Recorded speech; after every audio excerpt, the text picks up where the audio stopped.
أعوذ بالله من الشيطان الرجيم.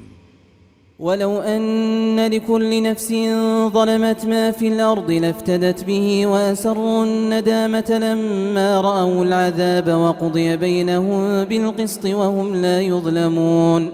ألا إن لله ما في السماوات والأرض ألا إن وعد الله حق ولكن أكثرهم لا يعلمون. هو يحيي ويميت وإليه ترجعون.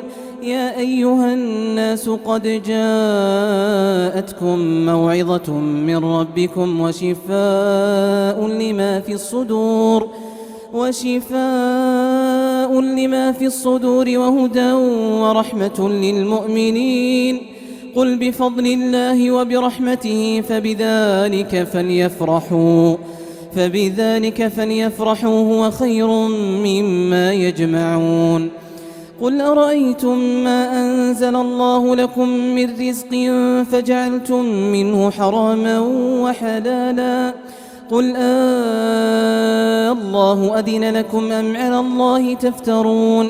وما ظن الذين يفترون على الله الكذب يوم القيامة إن الله لذو فضل على الناس ولكن أكثرهم لا يشكرون.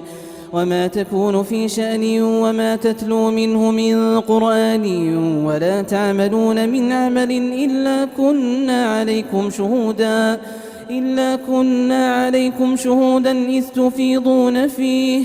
وما يعزب عن ربك من مثقال ذرة في الأرض ولا في السماء ولا أصغر من ذلك ولا أكبر إلا في كتاب مبين.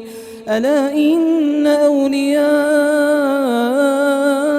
الله لا خوف عليهم ولا هم يحزنون الذين آمنوا وكانوا يتقون. لهم البشرى في الحياة الدنيا وفي الآخرة لا تبديل لكلمات الله ذلك هو الفوز العظيم. ولا يحزنك قولهم إن العزة لله جميعا هو السميع العليم. ألا إن لله من في السماوات ومن في الأرض وما يتبع الذين يدعون من دون الله شركاء إن يتبعون إلا الظن وإن هم إلا يخرصون. هو الذي جعل لكم الليل لتسكنوا فيه والنهار مبصرا إن في ذلك لآيات لقوم يسمعون.